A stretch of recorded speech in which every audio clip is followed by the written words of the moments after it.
దేవుని పరిశుద్ధమైన ఉన్నతమైన నామానికి నిత్యము మహిమ కలుగును గాక. నేటి దిన వాక్య ధ్యానం కొరకు నహూము గ్రంథం. ఈ నహూము గ్రంథం యొక్క రచయిత నహూమే. ఆ పేరుకు అర్థం కనికరం అని అర్థం. ఈ యొక్క గ్రంథం సుమారు క్రీస్తు పూర్వం 650 సంవత్సరంలో రాయబడింది. అసలు ఎందుకు ఇది రాయబడింది అనంటే, దుర్మార్గులను శిక్షించడంలోను, తనలో నమ్మిక ఉంచిన వారి పట్ల దయ చూపడంలోను దేవుని పవిత్రత వెల్లడవుతుంది.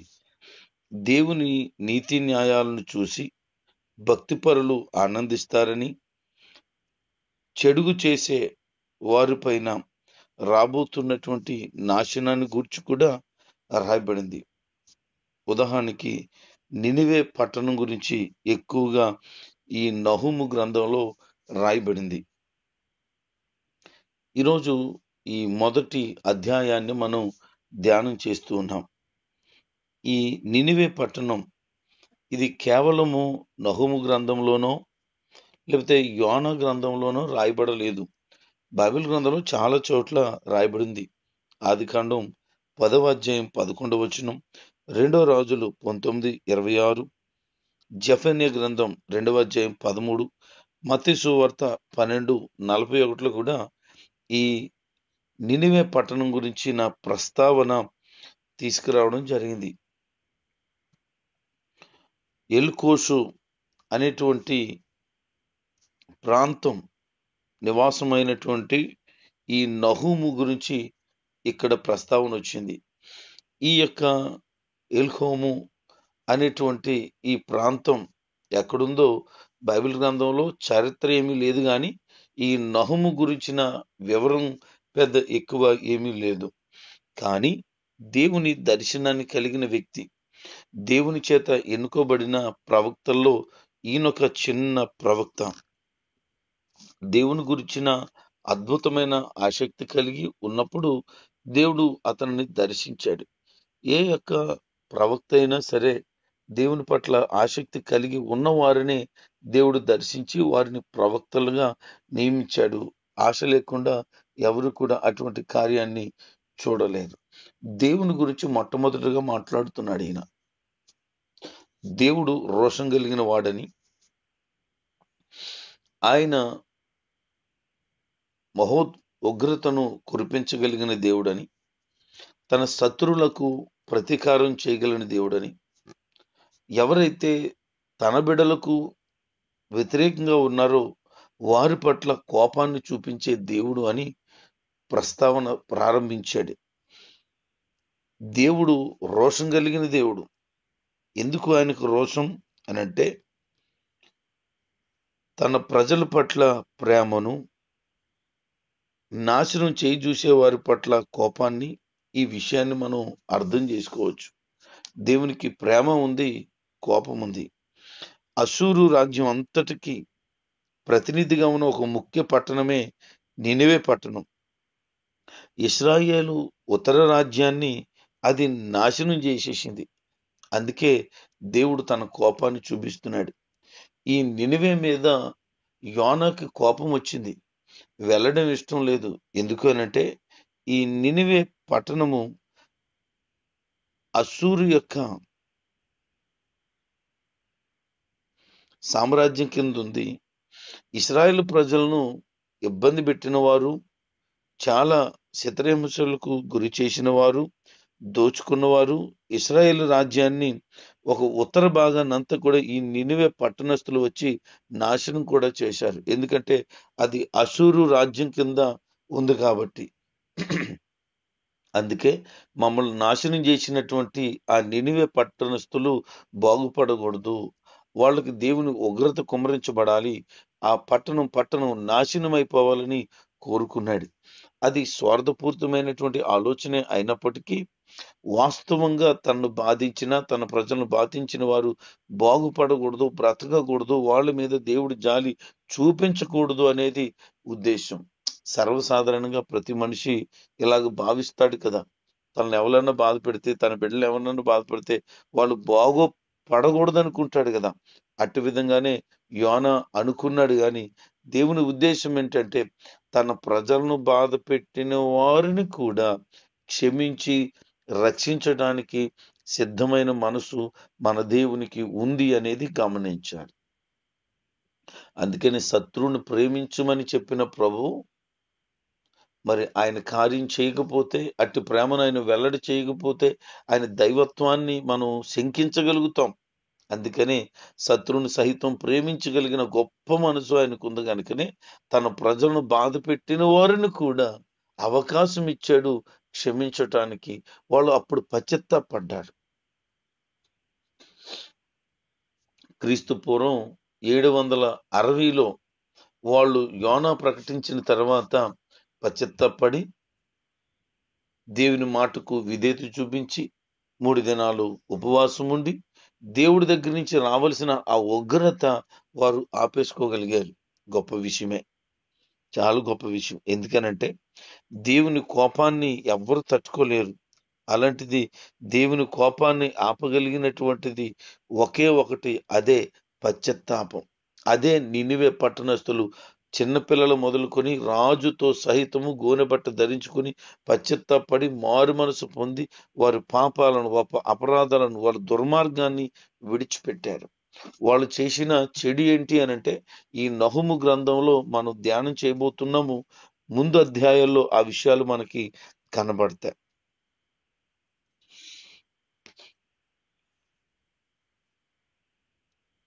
760 క్రీస్తు పూర్వం నినివే పట్టణానికి వెళ్ళినటువంటి యోన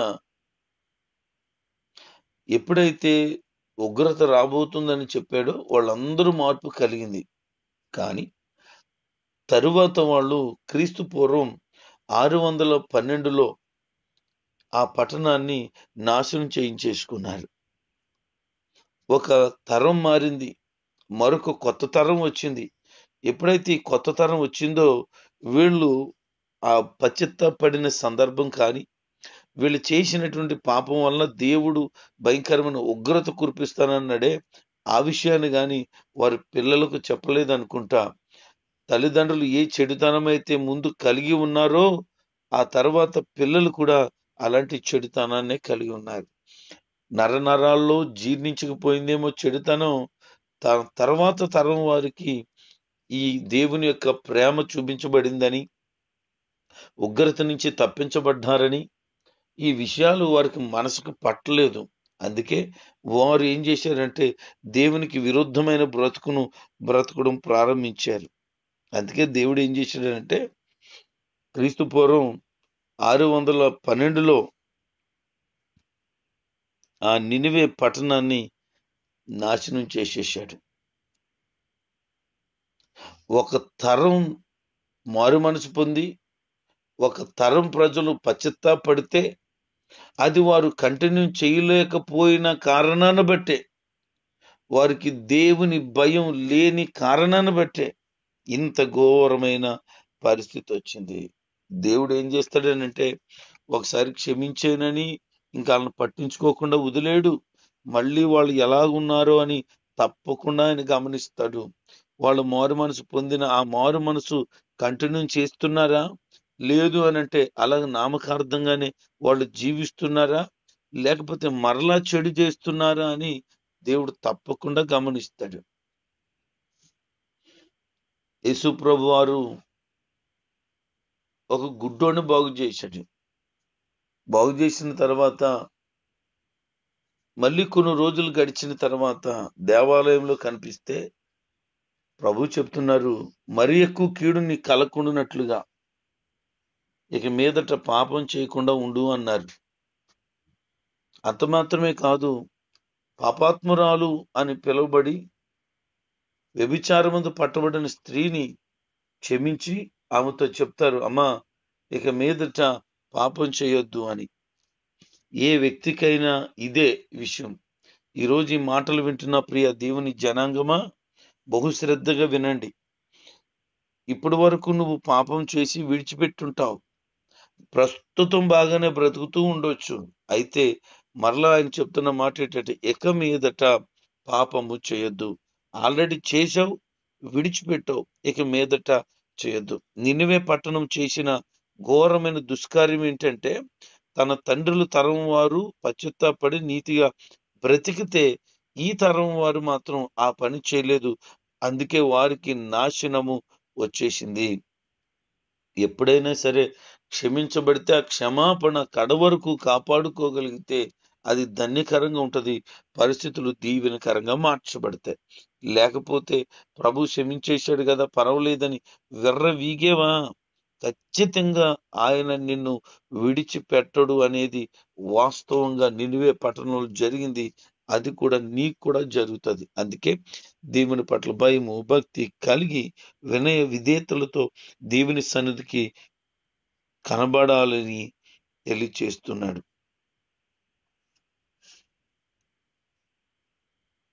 దేవుడు త్వరగా కోపపడడు అనే మాట మనం వింటాం. ఆయన త్వరగా కోపపడ్డట. అపరాధులను శిక్షించకుండా ఉండటంట. ఆయన గనుక రావడం ప్రారంభిస్తే తుఫాను సుడిగాలిలో ఉన్నట్లుంటదట. ఆయన పాదాలు అడుగు పెట్టగానే మొత్తం అంతా కూడా కదిలిపోతుందట. ఆయన సముద్రాన్ని గద్దించగలిగిన వాడట. నదులను ఇంకిపో చేయగలిగిన వాడట. బాషాను కర్మేలు వాడిపోయేలా చేయగలడట. లెబానోను పుష్పములు ఎండిపోయేలాగా చేయగలడు. అంటే దేవుని యొక్క గొప్పతనం ఎంతటిది అంటే, ఆయన తలుచుకుంటే ఏదైనా జరిగిపోతుంది అని. ఈ సముద్రాన్నే ఆరిపోజేయగలిగిన వాడట. మనం ఇది జరగదు అనుకుంటాం కదా, ఆయన జరిగించగలడు. ఆయన యొక్క శక్తిని సామర్థ్యాన్ని గుర్తు చేస్తున్నాడు. సముద్రాన్ని చాలాసార్లు చూసి అనుకుంటాం, ఇది ఎప్పటికీ ఆరిపోదు, ఇది ఎప్పటికీ ఎండిపోదు, ఎడారిగా సామాన్యమైన స్థితికి రాదు అని. ఖచ్చితంగా ఆయన తలుసుకుంటే వస్తుంది. ఆల్రెడీ అరిమెగుతో యుద్ధం కొరకు ఒక ప్రాంతంలో ఆరిపోవడం, ఎడారిగా మారడం మనం వార్తల్లో విన్నాం. అంత మాత్రమే కాదు, ఇశ్రాయేలు ప్రాంతంలో ఎడారిగా ఉన్నటువంటి స్థలంలో విపరీతమైన జలం, నీరు ప్రవహించి వచ్చిందని, ఆ ప్రవహించిన నీరు ఎడారిని చక్కగా జలమయము చేసేసిందనే వార్తలు కూడా విన్నాం. అంటే చేయగలడు, ఎండిపోయిన దాన్ని జలమయముగా కూడా ఆయన చేయగలడు. ఇవి జరుగుతున్నాయి ప్రస్తుతం. ఇంకా అంటాడు, లెబానోను పుష్పములు ఎండిపోతాయట. అసలు లెబానోను పర్వతం ఎప్పుడు కూడా మంచుతో ఉంటది. ఆ మంచు కరగడం వలన అక్కడ ఆ పర్వతం అంతా కూడా సువాసన వెదజల్లేటువంటి పుష్పములు పూస్తాయి. అది ఎట్టి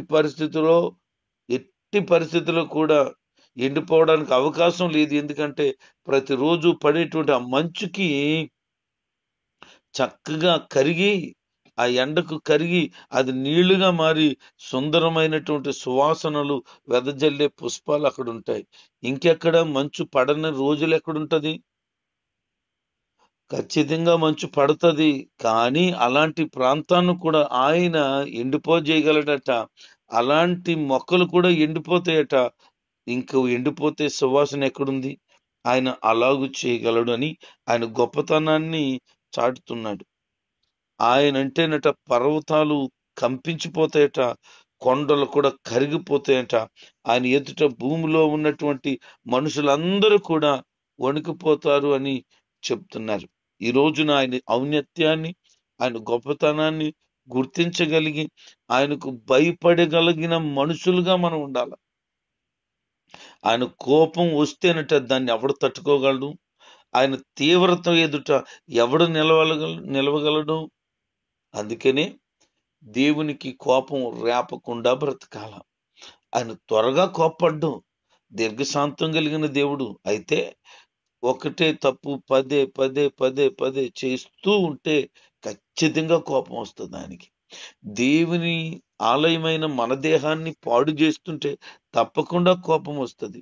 దేవునికి విరుద్ధమైన చెడు మార్గాన్ని ఎంచుకొని బ్రతుకుతూ చెప్పినా వినకుండా, గద్దింపును లక్ష్య పెట్టకుండా, లోక సంబంధమైన మనసు కలిగిన బ్రతుకునే కంటిన్యూ చేస్తూ ఉంటే తప్పకుండా ఆయన కోపం వచ్చేస్తుంది. అందుకనే అటువంటి చెడుతనం నుంచి బయటపడాలని ఆయన కోపం పాపం మీదే తప్ప మనిషి మీద కాదు.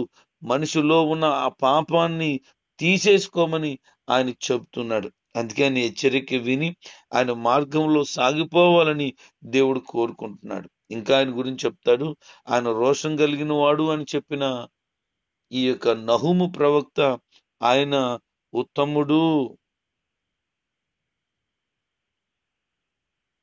ఆయన ఔన్నత్యాన్ని కలిగినటువంటి ఉత్తముడైన దేవుడు.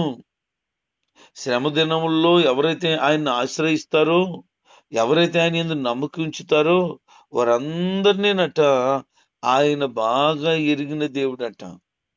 మనం పాట పాడతాం కదా, బాగుగా ఎరిగి ఉన్నావు నన్ను చూచువాడా, నిత్యం కాచువాడా.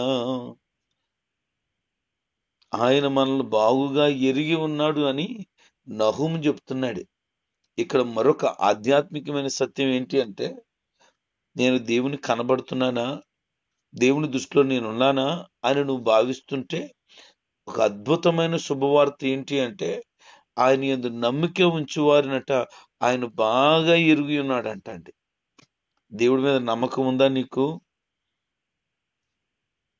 అయితే దేవుడికి నువ్వు తెలుసు. నీకు దేవుడు తెలుసు, కరెక్టే, ఎప్పటి నుంచో తెలుసు. కానీ నువ్వు దేవుణ్ణి ఎరిగి ఉండడం కంటే నిన్ను దేవుడు ఎరిగి ఉండడం గొప్ప కదా.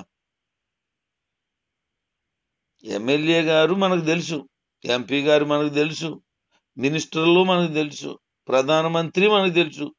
కానీ ప్రధానమంత్రికి నువ్వు తెలుసా అనేది పాయింటే, మంత్రికి నువ్వు తెలుసా అనేది పాయింటే. అలాగే యావత్ విశ్వం అంతా ఎరిగిన దేవుడు ప్రపంచంలో దాదాపుగా 830-40 కోట్ల ప్రజలున్నటువంటి ఈ ప్రపంచంలో ఆయన అందరికీ తెలుసు దేవుడు గురించి. దేవుడు తెలుసు, కానీ దేవుడు నీకు తెలుసు కాదు, నీ గురించి దేవుడికి తెలుసు అనేది కరెక్ట్గా ఉండాలి. అది తెలియాలనంటే నువ్వు దేవుడి మీద నమ్మకం ఉంచిన వ్యక్తివైతేనట దేవుడికి తెలిసిపోద్దంట. చాలా సింపుల్ ట్రిక్. కాబట్టి ప్రియ దేవుని పిల్లలారా, దేవుని మీద నమ్మకం ఉంచండి. నాకు తెలియదు అని అండు, ఎందుకంటే నాకు తెలుసు, ఆయన మీద నమ్మకం పెట్టావు గనక. అయితే నేను ఇలా భావిస్తున్నాను, ఈ వాక్యం చదివినప్పుడు నేను బాగా దేవుడికి తెలుసులే, నా గురించి బాగా దేవుడికి తెలుసులే, నీకు హ్యాపీ అనిపించేసింది ఈ వాక్యం చదువుగానే. ఎందుకంటే దేవుడు నన్ను గుర్తుపట్టుకున్నాడా, నన్ను పట్టించుకుంటున్నాడా అనే ఆలోచనలు మనలో మెదులుతూ ఉంటాయి కదా. నువ్వు దేవుణ్ణి నమ్మే బిడ్డగా ఉంటే కష్టం వచ్చినా, నష్టం వచ్చినా, బాధ వచ్చినా, వ్యాధి వచ్చినా, సమస్యలు వచ్చినా, పరిస్థితులు ఎంత విషమంగా మారిపోయినా, అయ్యా నిన్నే నమ్ముకున్నానయ్యా అంటున్నావే అని అంటున్నాడు. నువ్వు నాకు తెలుసమ్మా, నువ్వు నాకు తెలుసయ్యా, నువ్వు బాగా తెలుసు నాకు, నువ్వు నన్ను నమ్ముతున్నావు, నాకు తెలుసు అంటూ ఇక తెలిస్తే దాని అర్థం ఏంటంటే నీ పరిస్థితులు ఆయన మార్చేయగలడు, ఆయన ఆశ్చర్యంగా తీర్చిదిద్దగలడు. ఆయనకు నువ్వు తెలుసు కదా, కంగారేం పడక, ఇంకా తెలుసు, నీ గురించి తెలుసు అనే ఒక ధైర్యాన్ని ఈ ఉదయకాల సమయంలో ఈ నహుము గ్రంథం ద్వారా ప్రభు మనతో మాట్లాడి బలపరుస్తున్నాడు.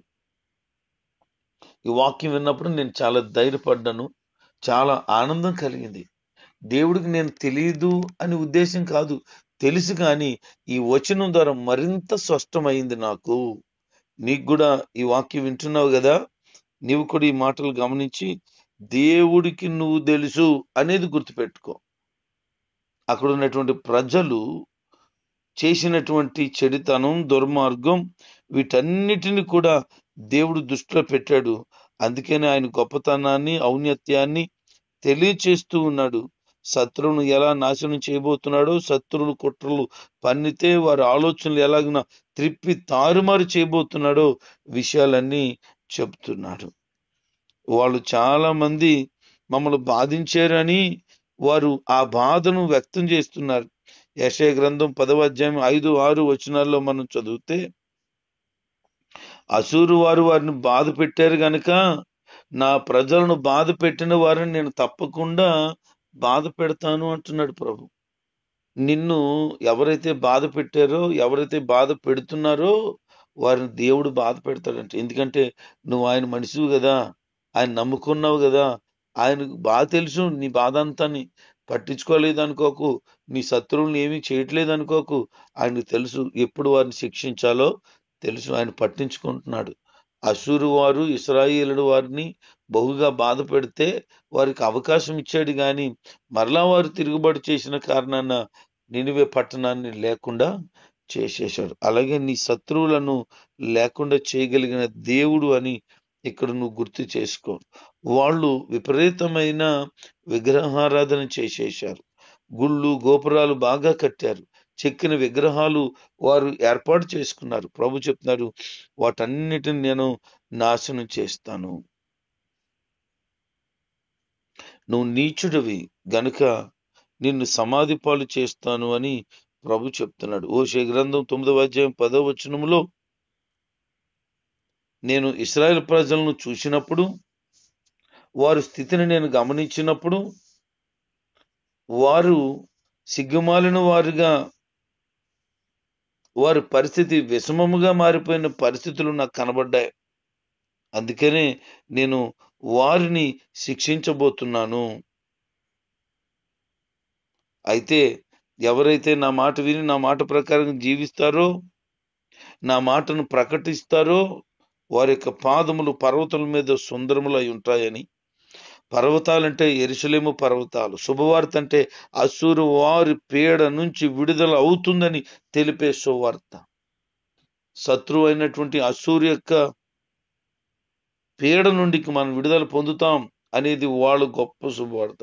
మనం శత్రువైన అపవాది అయిన కబంధ హస్తాల్లోంచి యేసు ప్రభు మనల్ని విడిపిస్తాడు, నిత్య నరకం నుంచి తప్పిస్తాడు, నిత్య జీవాన్ని ఇస్తాడనేది మనకు శుభవార్త అయితే, వారు శత్రువులైనటువంటి అసూరు సామ్రాజ్యం నుంచి బయటపడబోతున్నారు అనేది ఒక గొప్ప శుభవార్త. దేవుడు నహుము ద్వారా యోధాకు ధైర్యం చెప్తూ, అసూరు మరెన్నడూ కూడా మీ మీద దాడి చేయకుండా ఉంటుందని చెప్పేశాడు. అసూరు వారు ఇంకా ఏమీ చేయలేరని యోధాతో చెప్తున్నాడు. యోధా సమాజంతో చెప్తున్నాడు, మీ పండుగలను ఆచరించండి, మీ మొక్కుబడులు తెల్లార్చుకోండి.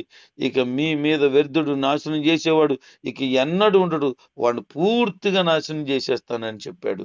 ఇక అసూరు సామ్రాజ్యం పూర్తిగా నాశనం అయిపోయింది. నినివే పట్టణం నాశనం అయిపోయింది. నినివే పట్టణం ఒకప్పుడు ఉండేదని దాఖలాలు ఉన్నాయి తప్ప నేటి దినాన్న నినివే పట్టణము భూమి మీద లేకుండా సర్వ నాశనము అయిపోయింది. దేవుడు తన ప్రజల పట్ల ఎట్లా కార్యాలు చేస్తాడో అర్థమవుతుంది కదా.